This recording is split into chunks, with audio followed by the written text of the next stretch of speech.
어, 첫 시간에 그렇게 말씀을 드렸어요. 요한계시록에 나오는 7교회는 소아시아에 있었던 7교회만을 대상으로 기록한 말씀이 아니고 하나님이 만드신 모든 유기적 교회들에게 공히 하나님이 이 7교회를 샘플로 들어서 전하고 있는 말씀이다 그랬어요. 그런 측면에서 오늘 4대 교회에 대해서 보도록 하십시다. 4대 교회는 7교회 중에 유일하게 칭찬이 없는 책망뿐인 교회가 이 4대 교회입니다.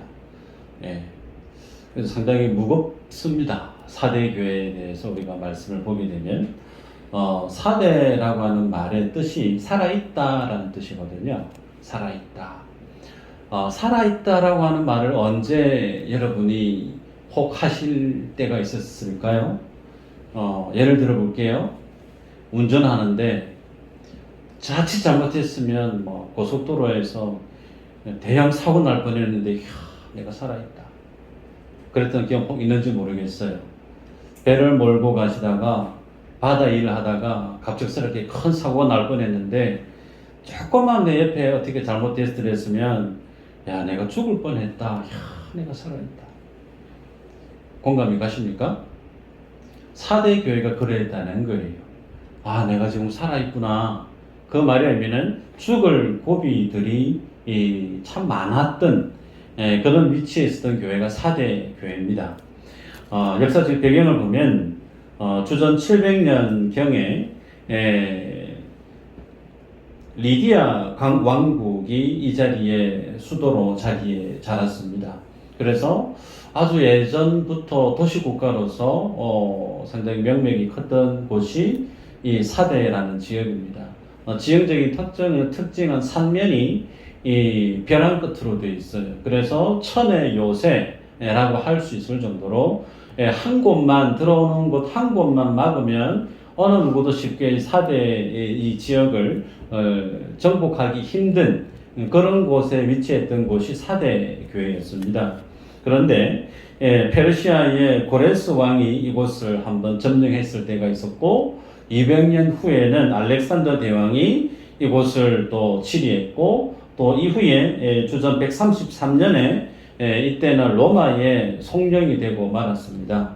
그래서 이 지역이 이 외부인의 이방인에 의해서 정복되어졌던 사례가 2번 있었다는 거예요. 2번. 2번 다 하나같이 언제 어떻게 이방 사람들에 의해서 이 지역이 유린되어졌었느냐면 밤새 혹은 새벽에 캄캄한 밤에 적군들이 이 절벽을 타고 기어 올라와서 이 지역을 점령했다는 거예요. 꿈에도 생각을 하지 못하고 들어오는 곳 한 곳만 막으면 될 줄 알았는데 그곳이 아닌 의외의 한밤중에 절벽을 타고 기어 올라와서 이 지역을 함락시켰던, 그래서 이방의 칼날 앞에서 상당히 힘들었던 역사적인 아픔을 지닌 지역이 사대라는 지역입니다. 자, 여기에는 종교적으로 보면 시벨레라고 하는 어머니라 불리는 신의 이름이 시벨레라고 하는 여신이었는데 마치 에베소 교회에 아데미 신전과 방불할 정도로 거대한 신전이 이곳에도 있었다 그렇게 얘기합니다. 그런데 이곳에 사금이 났었습니다. 펙톨루스라고 하는 도시를 가로지르는 강이 있었는데 그 강에서 사금을 채취해서 많은 사람들이 그 금으로 불을 일구었던 상당히 부유했던 지역에 해당되어지는 곳이 4대 지역이었습니다. 여러분들이 쉽게 상상할 수 있습니다. 돈이 많으면 사람들이 어디에 관심이 갈까? 어떻게 하면 좀 더 재밌고 어떻게 하면 좀 더 즐겁게 시간을 보낼 수 있을까? 소위 쾌락주의. 이 쾌락제일주의로 빠져들기 쉬운 여지가 물질적인 풍요를 경험하게 될 때 그런 생각을 갖게 됐죠. 주 2세기 때에 도덕적인 타락에 의해서 이 지역은 완전히 몰락해 버렸고 지금까지도 이 지역은 사람이 살지 않는 그런 어떤 도시로 남아있다 그렇게 기록되어 있습니다. 여러분, 이런 어떤 도시 속에 4대 교회가 자리해 있는데 그 4대 교회에 대해서 주님이 1절에 이렇게 얘기합니다. 내가 내 행위를 아노니 네가 살았다 하는 이름은 가졌으나 죽은 자로다. 예, 여기 보면 하나님이 책망하시는 부분이죠. 살았다 하는 이름은 있으나 네가 죽었다. 그런데 무엇이 죽었다라고 얘기하느냐면 주님이 네 행위를 내가 안다 그래요. 특이하게 하나님이 4대 교회의 믿음에 대해서 내가 너 믿음 어떤 내가 알거든. 그러면서 주님이 조목조목 따지면 우리가 좀 눈에 익숙할 법한데 주님은 우리의 내면에 있는 믿음에 대한 내용이 아닌 삶으로 드러나 있는 행동, 행위에 대해서 주님이 지적하고 책망하시는 것을 보게 됩니다. 여기에서 내가 네 행위를 안다. 네가 살았다는 이름을 가졌으나 실제로 죽은 자다라고 얘기합니다. 그러면서 2절에는 너는 일깨어 그 남은 바 죽게 된 것을 굳건하게 하라. 내 하나님 앞에 내 행위에 온전한 것을 찾지 못하여 노니 그래요. 자, 여기에서 우리가 중요한 관점이 온전한 것을 찾지 못했다 그렇게 말씀을 합니다. 플레로라고 하는 말이에요. 플레로, 온전하지 못하다. 그 말의 의미는 가득 채우다라는 뜻인데 가득 채워주지 못했다라는 겁니다. 2시부터 4시 사이 교회 앞마당에 쏟아지는 땡볕이 상당하거든요. 그 땡볕에서 우리가 작년에 교회 예배당을 건축할 때 얼마나 많이 어르신을 그랬는지 몰라요. 장로님도 비롯해서 많은 분들이 교회 와서 예배당 건축할 때 땡볕에서 뭔가를 한다는 것 자체가 너무 힘겨웠단 말이에요. 그때 시원한 냉수 한 그릇을 마시면 그것만큼 정말 시원한 게 없잖아요. 그런데 냉수 한 잔을 가득 채워서 갖다 드리면 참 좋은데 죄송스럽지만 소주 잔에다가 물 한 잔 받아서 먹으면 물론 감사하긴 한데 얼마나 좀 감질받나요. 좀 시원하게 벌컥벌컥 마실 수 있으면 정말 시원할 것 같은데 한 모금을 꼴깍하고 나면 여전히 또 갈증이 또 생기는 소위 4대 교회가 그랬다는 겁니다. 하나님 앞에 행동을 하긴 해요. 신앙의 행위가 있긴 있었는데 하나같이 그 신앙의 행위들이 하나님의 기대치, 하나님의 기준치에 만족할 만큼 거기에 준할 만큼 믿음의 행동이 부합되지 못했던 교회가 4대 교회다 그럽니다. 자, 그렇다면 하나님의 평가는 이러한데 4대 교회 자신들은 자기를 어떻게 평가했는가 보면요. 1절 하반절에 내가 내 행위를 나누는 네가 살았다 하는 이름은 가졌으나 그래요. 네가 살았다 하는 이름은 가졌다. 누가 얘기하는 거예요? 4대 교회가 하는 내용이에요. 야, 우리가 살아있다. 그러면서 이름은 가졌으나 여기 말하는 이름은 소위 평판을 뜻합니다. 평판. 네. 우리 교회 정말 살아있는 교회 맞다. 예배도 있고 교제도 있고 찬양도 있고 전도도 있고 선교도 있고 우리 교회 새가족도 들어오고 사랑방도 활발하게 일어나고 있고 우리 교회 재정적인 부분도 넘쳐나고 참 우리 교회 살아있다. 이런 어떤 관점이 누구의 관점이었느냐면 4대 교회가 자기들을 가지고 있는 관점이었다는 거예요. 그런데 그 어떤 관점에 대해서 주님은 실제로는 너희가 죽은 자로다라고 얘기해요. 하나님의 시각과 4대 교회가 자기 자신을 바라보는 시각이 달랐다라는 거예요. 많은 것을 하고 있으니까 우리는 살아있다라고 여겼고 많은 것을 하고 있는 것과는 별 상관없이 주님은 그들의 행위가 하나라도 온전했으면 좋았을 텐데 온전하지 못했다라고 주님이 지적합니다. 여러분 여기에서 온전하다, 행위 이 부분은 복수형을 취하고 있는데요. 그래서 생각해보면 4대 교회가 하나님 앞에 신앙생활하는 그 모든 전반적인 사역들을 지칭하는 것으로 이해할 수가 있겠죠. 그래서 생각해보면 많은 사람들이 모입니다. 특히 그 지역에는 금이 있었기 때문에 재정적으로 상당히 풍성했을 거란 말이에요. 교회가. 여러분 교회가 재정이 많으면 원하는 대로 할 수 있을 거예요. 교회 사업도 할 수 있을 것이고 프로젝트성 어떤 선교도 할 수 있을 것이고 지역을 섬기기 위한 어떤 행사도 많이 할 수 있을 것이고 그러다 보니 사람들이 많이 올 겁니다.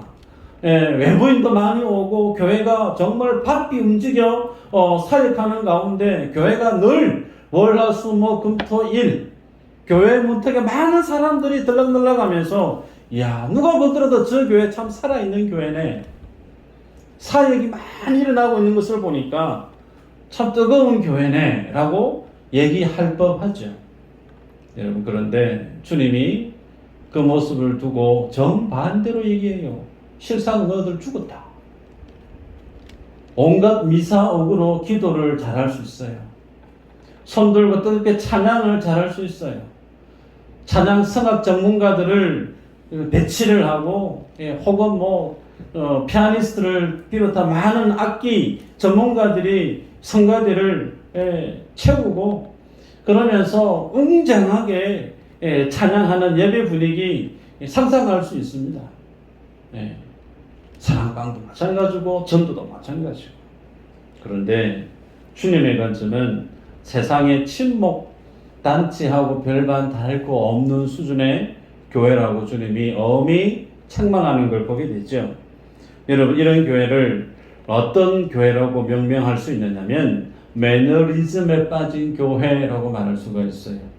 틀에 박힌 전통의 고식한 틀에 박혀서 도무지 하나님 앞에 믿음의 본질을 향해서 날마다 고민하고 도전하고 믿음의 순수성을 위해서 진리 앞에서 허리를 졸라매는 그런 모습은 없고 사역하기가 바쁜 그런 교회로 전락되어지는 교회, 소위 교회 성장학을 연구하는 분들이 그런 통계를 냈습니다. 교회가 개척되어진 지 30년이 지나고 나면 그 교회는 자연스럽게 사역에 어떤 운동력이 일어나서 자생적으로 교회가 운영되어진다는 거예요.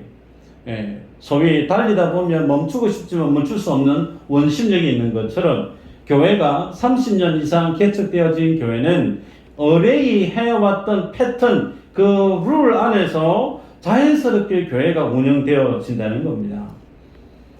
그런 교회 안에는 믿음의 고민에 대해서 변화에 대한 어떤 시대적인 요구사항에 대해서 작은 어떤 하나님의 비전에 몸 담그고 고민하고 실험하고 그렇게 하고자 하는 열정적인 모습들이 부족할 수 있습니다.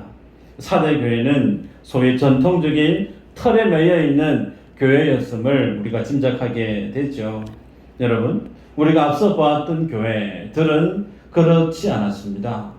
에베소 교회 하나님 앞에 물론 칭찬도 들었지만 첫사랑을 잃어버렸다고 하나님 앞에 호되게 혼을 맞지 않았습니까? 앞서 봤던 두아디라 교회 이세벨을 허용한 것에 대해서 주님 앞에 책망을 받았습니다. 버가모 교회 니골라 당의 교훈을 따라 주님 앞에 책망을 받았고 하나님의 진리와 물질이 서로 혼합되어져서 세속주로 흘렀던 교회에 대한 잘못된 모습 주님 앞에 꾸중을 들었던 교회 버가모 교회입니다. 그런데 사대 교회는요, 사대 교회는 앞에 있었던 교회하고는 많이 달랐던 교회예요. 어떤 부분이 달랐느냐? 사대 교회는 우상 숭배를 억지로 해야 되는 교회가 아니었어요. 사대 교회는 두아디라 교회처럼 길드에 가입하지 않으면 소위 먹고 살아가기 힘든 그런 어떤 경제 구조 속에 있었던 교회가 아니란 말이에요. 상당히 사회적으로 억압을 덜 받아도 되는, 그래서 신앙생활 편하게 할 수 있는 그런 지역이었던 교회가 사대 교회였다는 거예요. 여러분, 그런데 이 사대 교회에게 있어서 조금 부끄러운 부분이 뭐냐면, 그래서 그런지 사단의 어떤 막강한 공격이 이 사대 교회에게 부흥바 되어졌다는 그런 표현이 전혀 없습니다. 찾아보셔서 방금 읽어서 아시겠지만, 여러분, 교회가 이런 교회일 때 상당히 수치스럽고 치욕적인 교회의 모습이에요. 사단이 건드려도 건들지 않아도 되는 교회의 모습. 그 모습은 가장 세상과 비슷한 교회의 모습. 사단조차도 전혀 영적으로 긴장하지 않는 교회. 그 교회가 4대 교회였다는 거예요. 여러분, 이 모습을 보면 정말 우리가 등골이 서늘해져야 됩니다. 교회가 세상으로부터 도전을 받고 세상의 문화 앞에, 세상의 어떤 사역 앞에 기도하지 않으면 안 될 어떤 비상등이 켜져서 바짝바짝 돌아가고, 목회자를 비롯한 많은 교회 중직자들이 새벽에 나오지 않으면 마치 큰일이 날 것 같은 영적 긴장감이 있어야 되는데도 전혀 그런 거 없어도 교회가 잘 운영되어지는 것처럼 보이는 교회, 사단도 건드리지도 않는 교회, 얼마나 치욕스러운지 몰라요. 얼마나 수치스러운지 몰라요. 그런 교회가 4대 교회였다는 거예요. 여러분 3절에 보면요, 읽어보면 그러므로 네가 어떻게 받았으며 어떻게 들었는지 생각하고 지켜 회개하라. 만일 깨지 아니하면 내가 도둑같이 이르리니 어느 때에 네게 이르는지 네가 알지 못하리라 그랬습니다. 주님이 회개에 대해서 명령하시는 것을 보게 되죠. 여러분 다른 것은 몰라도 이거는 좀 기억하셔야 되는데, 하나님이 예배 중에 내게 회개에 대한 부담감을, 회개에 대한 어떤 말씀을 내 가슴판을 탕 치고 지나갔다 그러면 여러분 그때는 내가 주님 앞에 가장 마지막 때에 서 있다라고 여기셔도 괜찮습니다. 다시 얘기할까요? 내가 예수님을 믿고 살아갈 때 내가 내 죄가 뭔지 모르고 살다가 찬양 중이든 기도 중이든 예배 중이든 메시지를 듣는 중이든 하나님이 내 양심에 너 이 부분에 대해서 회개해야 되라고 하는 부분을 강하게 땅 치고 지나가면 그 순간이 내가 주님 앞에 서 있는 마지막 순간이다라고 여겨도 된다는 거예요. 주님이 우리에게 회개를 명하실 때 그 회개는 주님이 참고 참으셨다는 거예요. 참고 참으시다가 주님이 마지막으로 던지는 카드가 이 말씀이에요. 세례요한 비롯한 예수님이 가장 먼저 세상의 공생에 사역을 했을 때 가장 먼저 외쳤던 메시지가 회개하라, 천국이 가까웠다 그랬습니다.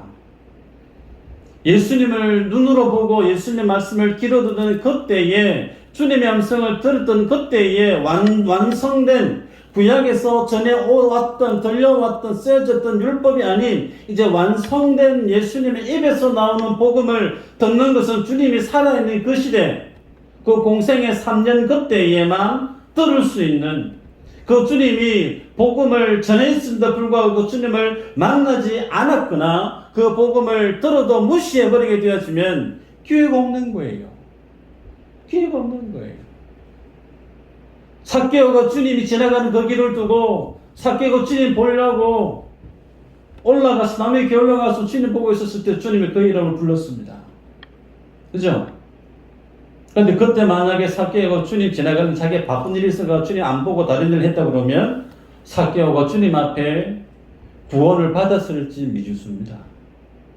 그 길 다시 주님이 가시지 않으실 수도 있다는 거예요.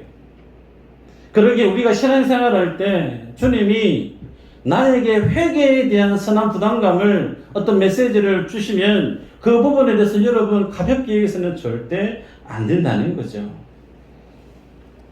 소아시 7교회 가운데 공통적인 것이 하나가 있어요. 주님이 7교회에 대해서 어떤 교회는 칭찬도 하시고 어떤 교회는 책망도 하셨어요. 그런데 칭찬하시고 책망하시는 가운데 공통점이 뭐냐면 그 교회의 크기에 대해서 말씀하신 적 없습니다. 그 교회의 부지가 어느 정도 되고 교회 성도 모이는 숫자가 어느 정도 되고 그런 거 말한 적 없어요.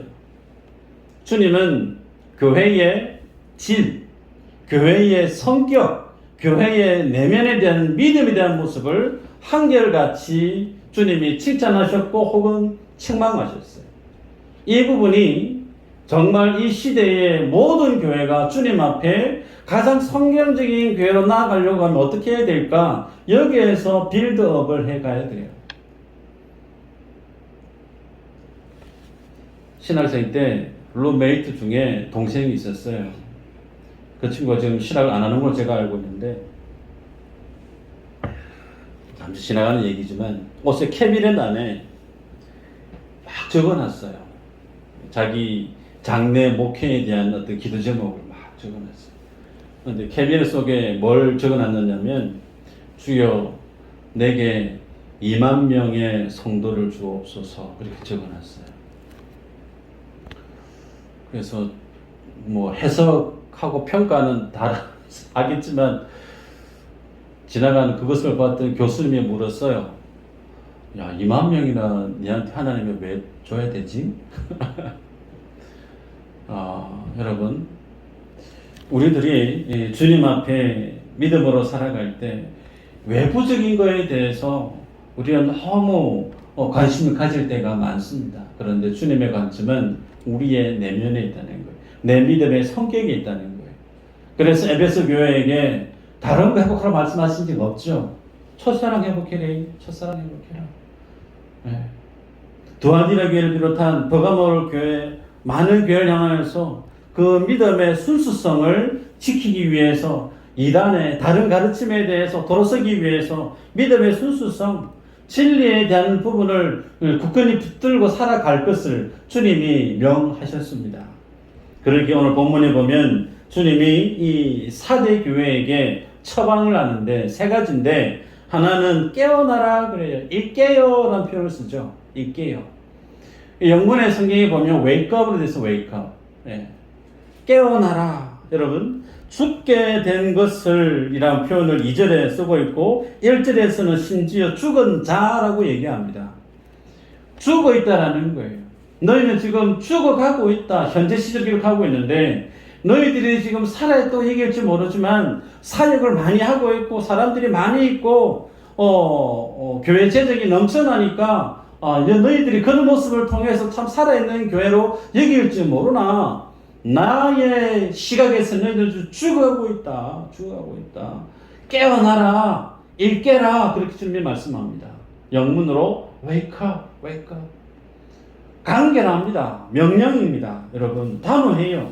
그래서 주님 앞에 깨어나다, 일깨다 이게 보통 어떤 의미인가? 2절 하반절에 보면 온전한 것을 찾으려 했지만 찾지 못했다라는 거죠. 온전한 것을 찾지 못했다. 예배도 있고 기도도 있고 전도도 있고 찬양 많은 사역이 있지만 그 가운데 하나라도 온전한 것을 찾지 못했다. 소위 하나님과 바른 관계를 맺고 살아가는 모습을 보지 못했다라는 거예요. 여러분 이 모습을 여러분 우리 집중해야 됩니다. 신앙생활 할 때 나와 하나님과의 관계가 가장 먼저죠. 나와 하나님과의 관계에 뭔가 장애물이 있고 그 사이에 뭔가 껄끄름이 있으면 그 나머지 것들은 별 의미가 없어지는 거예요. 네. 근데 그 하나님과의 관계라고 하는 부분은 나와 하나님과의 직선적인 관계를 뜻하는 게 아닙니다. 옆에 있는 교우와의 관계도 마찬가지예요. 혹은 설교를 하고 있는 말씀 사역자와의 관계도 마찬가지예요. 모든 나를 중심으로 한 하나님과 믿음의 공동체 간의 마음의 관계에 벽이 없어야 된다는 거예요. 그 속에서 주님 앞에 사역을 해야만이, 그 속에서 주님 앞에 봉사를 하고 예배를 해야만이 그것이 뭐라는 거죠? 온전하다는 거예요. 하나님과의 바른 관계 속에서 행하고 있는 그것을 주님은 인정하신다라는 거예요. 그런데 그런 거 무시하고 다른 성도와의 관계가 좋지 않고 어떤 인간적인 관계에 큰 걸림돌이 있음에도 불구하고 막 덮어놓고 일해야 되니까 교회 사역을 해야 되니까 맡겨졌으니 무조건 해야 되겠다. 사람들이 볼 때는 아무 문제 없는 것처럼 여길지 모르나 하나님은 죽어가고 있다라고 명하고 있다는 사실 기억해야 된다는 거죠. 히말라야라고 하는 영화를 보신 있는지 모르겠습니다. 꼭 한번 보시기를 권합니다. 우리나라 영화인데요. 2005년도에 어몽겔 산악대장이 에베레스트 산에 등정을 하다가 박무택이라고 하는 동료가 조난을 당합니다. 결국은 그 조난당한 그 친구를 잃어버립니다. 그리고 귀국을 해요. 이후에 다시 조난당해 잃어버렸던 부하 대원을 시신을 수습하러 가는 실화를 바탕으로 한 영화입니다. 그 영화를 보면 조난당했던 박무택을 비롯한 동료 대원이 잠이 쏟아지는 거예요. 밤에 기온이 뚝뚝뚝 떨어지는데 기온이 떨어지니 기력이 쇠해지고 기력이 쇠해지니 잠이 쏟아지는 거예요. 근데 거기에서 잠을 자게 되어지면 어떤 결과가 맞게 되냐면 그냥 동사로 죽는 거예요. 체온이 뚝 떨어져 버렸어.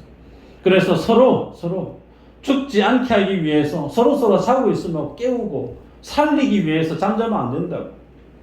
그런 시인이 그 속에 등장합니다. 그 모습이 무엇과 같은가? 4대 교회가 주님 앞에 서 있는 모습과 같았다라는 거예요.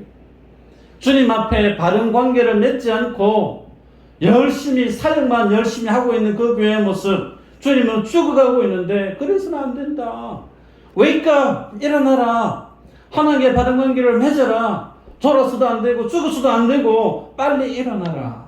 주님과의 관계 회복에 열심을 내라 라고 하나님은 사대교회에게 명하고 있죠. 두 번째는 기억해라라는 말씀을 우리가 주목할 필요가 있습니다. 3절에 보면 죽어간 사대교회를 두 번째 처방하시는데 네가 어떻게 받았으며 어떻게 들었는지 생각하고 라는 말씀이 있어요. 원문에는 생각하다의 말이 기억하다라는 말에 더 가깝습니다.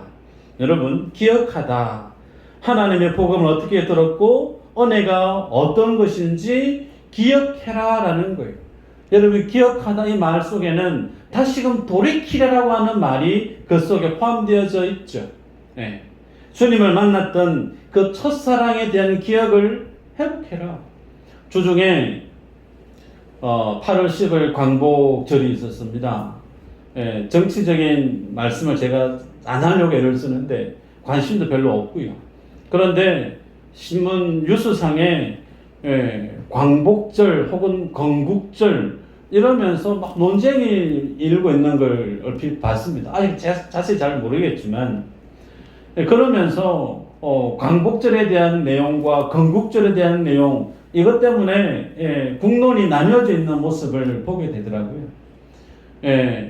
그 모습을 볼 때 상당히 안타깝다라고 하는 생각을 다 공이 지니지 않겠나 싶습니다. 과거를 기억할 수 있어야 된다는 거예요. 우리가 어떻게 걸어왔고 오늘 내가 서 있는 이 자리에 있기까지 어떤 믿음의 과정이 있었는지를 기억한다는 것은 앞으로 내가 살아가야 될 삶의 방향성에 대해서 이정표를 제시하는 기준점과 같다는 거예요. 그래서 하나님 앞에 믿음의 삶도 다르지 않다는 겁니다.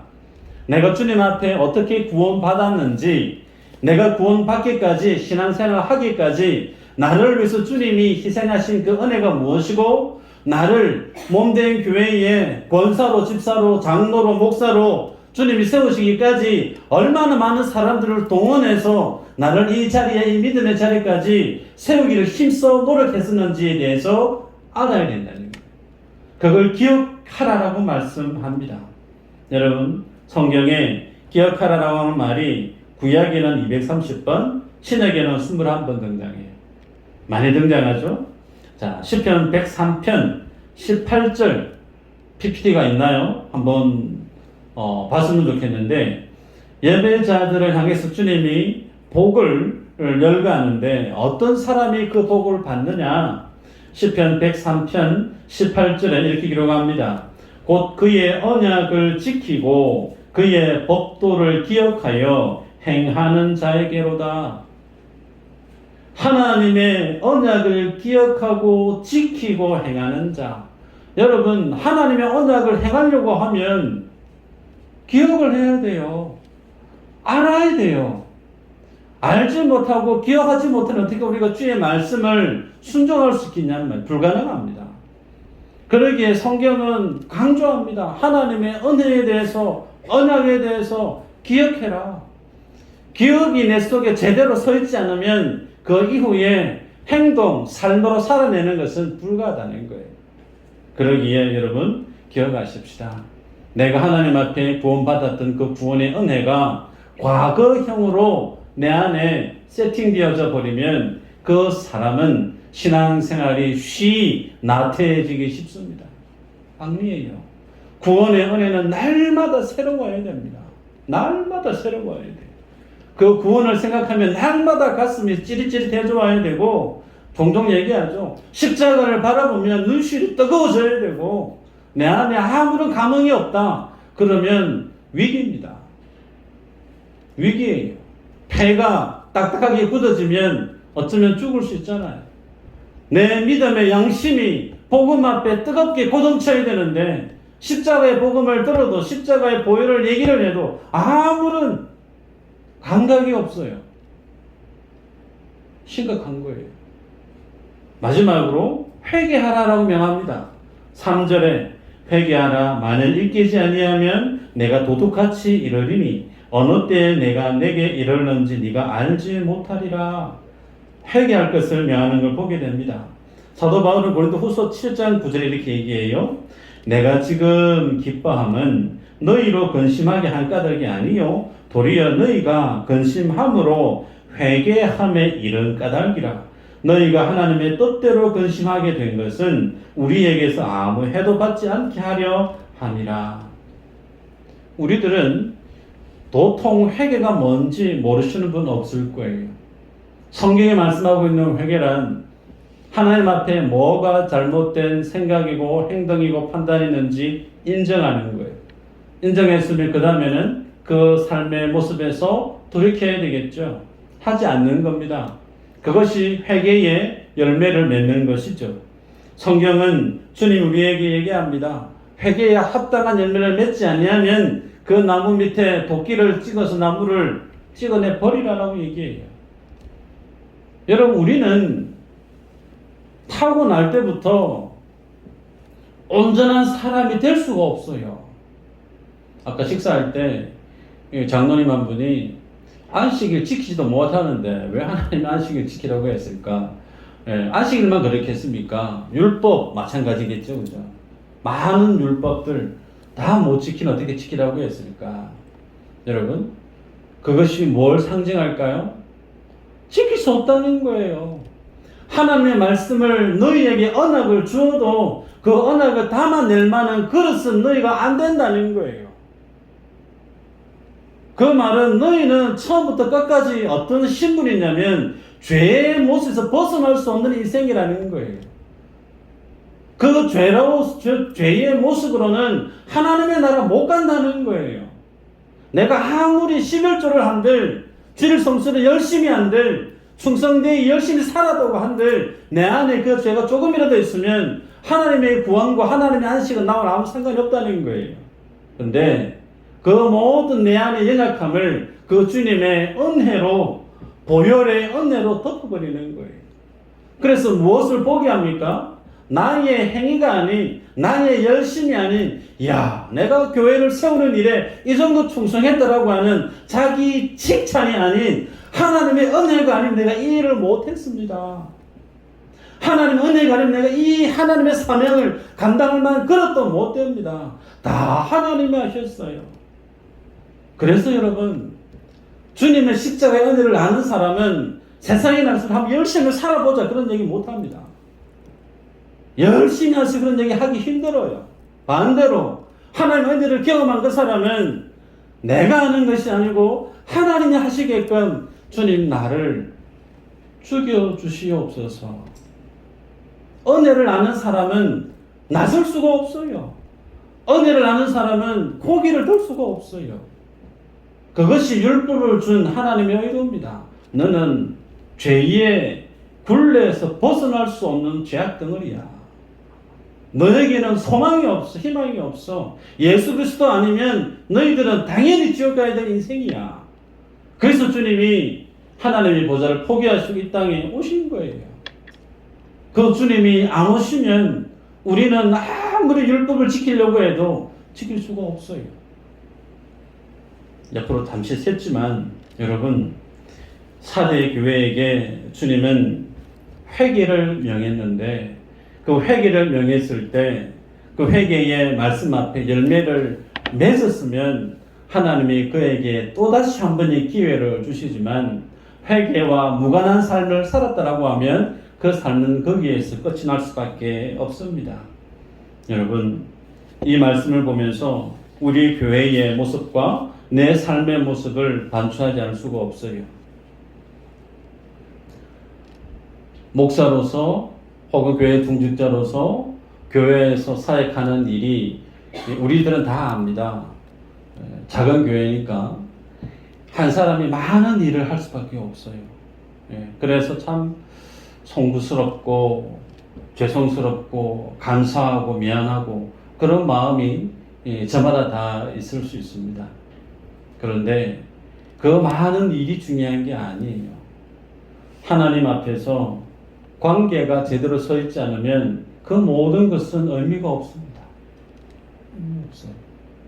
하나님이 내게 부어주시던 그 은혜가 어떤 은혜인지를 내가 분명히 기억하는 사람은 교만병에 교회에서 자기의 자존심을 내세우려고 하는 그 일에 고개를 들지 않습니다. 날마다 주님 앞 십자가 앞에 죽는 그 일에 앞장섭니다. 말씀 앞에 기도 중에 찬양 중에 주님이 내게 회개에 대한 메시지가 떨어지면 그 모습 앞에서 가슴을 찢는 회개가 날마다 일어나고 있는 그 모습이 제대로 예수님 믿고 살아가는 교회의 모습이고 성도의 모습이어야 된다는 거예요. 오늘 나는 이 복음 앞에, 이 진리 앞에 어떤 믿음의 삶을 살아가고 있는가? 다른 사람은 잘 모르잖아요.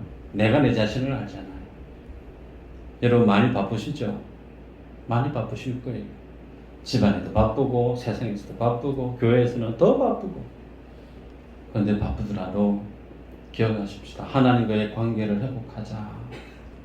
십자가의 복음이 얘기 들려와도 내 가슴에 전혀 울림이 없고 동요가 없으면 여러분 멈추셔야 돼요. 멈추시고 끊어져 버린 새벽 기도를 시작하시기를 축복합니다. 부러지는 기도가 내 속에서 멈춰져 버렸으면 수요일 밤에 나오셔서 주님 은혜 보좌 붙들고 한번 부르짖어 보세요. 다시금 시작하셔야 될 거예요. 이 믿음의 열정이, 믿음의 순수함이 다시금 우리 안에 회복되어져서 주님 앞에, 사명 앞에 제대로 믿음 생활 잘하는 우리 모두가 되고 주의 몸된 교회가 되길 축복합니다. 기도합니다.